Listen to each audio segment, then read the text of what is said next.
இந்த உலகத்துல எல்லா மனுஷனுமே இதாகிலும் ஒன்று சார்ந்துதான் இருக்கிறாங்க.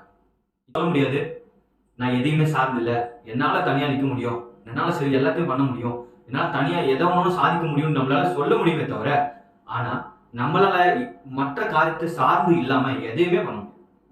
ஒரு எக்ஸாம்பிள் சொல்ற பாருங்களேன். நீங்க ஒரு ஒரு 5 நிமிடம் உங்களுடைய மூக்கை நீங்க மூடி இருந்தீங்க அப்படின்னா உங்களால மூச்சு விட சிரமமா இருக்கும். ஏன்? ஏன்னா நீங்க மூச்சு காத்த டிபெண்ட் பண்ணி இருக்கிறீங்க. அதாவது நீங்க சுவாசிக்கிறத டிபெண்ட் பண்ணி இருக்கிறீங்க. உங்களால சுவாசிக்க முடியலன்னா உங்களால உயிர் வாழவே முடியாது. பைபிள் அதான் சொல்லுது, நாம் கடவுளை சார்ந்து இருக்க வேண்டும். நாம கடவுளை சார்ந்து இருக்கோம். உங்களுக்கு ஒண்ணு தெரியுமா? காலையில் ஒருவேளை நீங்களும் நானும் ஜெபம் பண்ணல அப்படின்னா என்னால எல்லாத்தையும் செஞ்சிட முடியும், நான் எல்லாத்தையும் பார்த்துப்பேன், எனக்கு ஜெபம்லாம் அவசியமே இல்லை, என்னால எல்லாத்தையும் பண்ண முடியும், கடவுள்கிட்ட கேட்டுதான் நான் செய்யணுமா, எனக்கானது எல்லாமே எனக்கு இருக்கு, என்கிட்ட இருக்கு, என்னால எல்லாத்தையும் பண்ண முடியும்ன்ற ஒரு பெருமை யார் ஒருவருக்கு இருக்குதோ அவங்க ஜெபமே பண்ண மாட்டாங்க. ஏன்னா அவங்க தேவனை சார்ந்து இருக்க வேண்டிய அவசியமே அவங்களுக்கு இல்லை.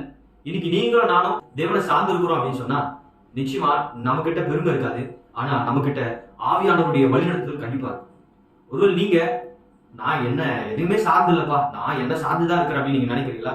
நீங்க பெருமையில இருக்கிறீங்க, தேவனை சார்ந்து இருக்கிறீங்க. கொடியானது செடியை சார்ந்து இருக்கிறது போல நாம இயேசு சார்ந்து இருக்கிறோம், நம்ம தேவனை சார்ந்து இருக்கிறோம். அதனாலதான் நம்மளால இந்த உலகத்துல நிக்க முடியுது, அவருடைய கிருபை பெற்றுக்கொள்ள முடியுது. ஒருவேளை நீங்க தேவனை சார்ந்து இருக்கிறீங்க அப்படின்னா இந்த வீடியோவை உங்க ஃப்ரெண்ட்ஸுக்கு ஷேர் பண்ணுங்க. கர்த்தர் உங்களை ஆசீர்வதிப்பாராக.